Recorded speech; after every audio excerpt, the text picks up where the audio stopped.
Sometimes it's not the things that happens to us that causes pain, but the interpretations we give to them. Perception is very important. If you and I look at a flag, one of us might feel disgusted, the other patriotic. So the same object of focus, yet different interpretation. If I gesture you to come forward and you fall down, it's most likely you'll be embarrassed, right? Conversely, if you fall down in the church, you get up with excitement because you believe your life is about to change. The Holy Ghost has found you. So it's the interpretation we give things that causes us pain or otherwise. Take two ladies, 3 out of 10, 10 out of 10. You do one with your eyes closed and you relish the moment with the other. Why is this the case?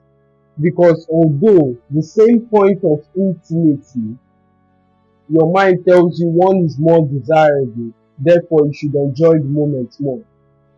If you turn out all the lights, although still the same 10 out of 10 lady, you will not nearly enjoy it as the previous one because you're filled with anxiety. Who is this? Who's next to me? I don't know who this is. So every single thing is psychological. You should be very careful the perception you ascribe towards circumstances. It's like a guy who goes to the gym for the first time. He wakes up swollen with sores the next morning while he's taking a lot of painkillers and researching things, crying his eyes out, oblivious to the fact that this is natural course of the activities he undertook just yesterday.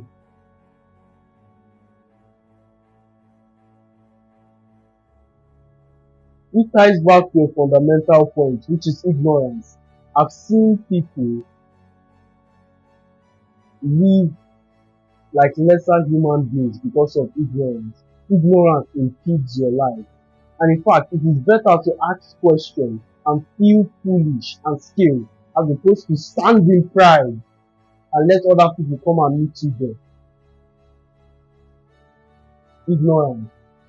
And when you lack direction, what's the first thing you lose? You lose speed. Chances are excellent. You're on a journey. You don't know the place. What's the first thing you do? Your speed. You have to wind down, ask questions. Whether you're talking to a potential threat or a criminal, you have no idea. So look at the risk ignorance exposes you to. You begin to interact with different people, mere mortals for instance. So it's better you prepare in advance. As always says, prevention is better than cure. And in fact, I agree. So prepare in advance, survey the terrain, go with a map. A map in this sense can mean various of videos, books that position you to make better decisions. And as you know, decisions have consequences and the consequences have already been pre-programmed. If I say all of you are stupid, get out of my platform, the chances are excellent that a huge majority would unsubscribe. Now, have we taken the action? No. So how do we know the outcome? Because consequences have been pre-programmed. We can look at it at the flip side because mainstream education programs us to believe consequence is always bad, which is not the case. As a student, if you do XYZ, there will be consequence. So from that young age, we've attributed negative connotations to the word consequence. But gaining a good physique is a consequence of constant training, the consequence of going to the gym. So consequence is more like effect. So if you want good consequence, make good decisions. So back to the initial discourse, which was interpretation or correct interpretation of the happenings and circumstances in your life.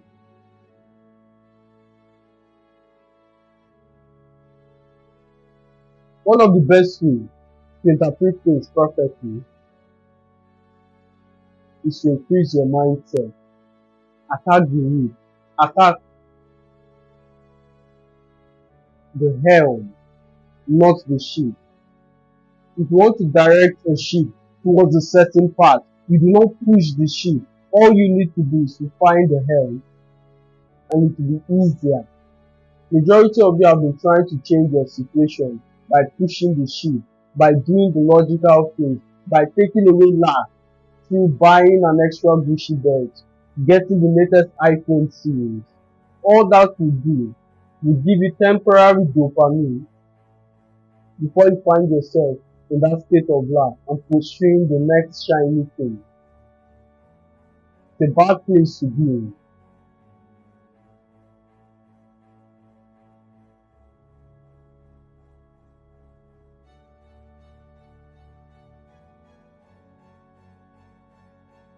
Don't solve problems by striking the tentacles. Don't kill an octopus by striking the tentacles. The chances of you killing it are slim before it flings you or strangles you to death. Instead, go for the head. Attack the root cause of your problem. And do not make the mistake to believing there's a one size fits all or there's a one solution for every single thing. It's the same case I see with depression. Most of these gurus want to come along and try to reduce a very complex point to a simple sentence in an attempt to get paid. There are vast causes of depression, not infinite, vast. The depression, for instance, started when you saw that high school body whom you picked upon acquiring a sports Mercedes. That's how your depression started. And some guru will tell you, an intelligent individual, to go to the gym, read 20 pages a day. It is impossible. You're never going to get out like that.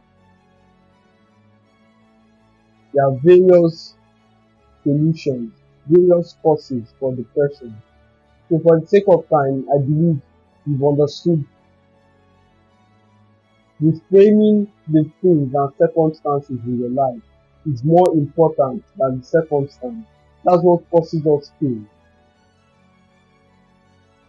The belief that guides your intelligence is more important than the intelligence.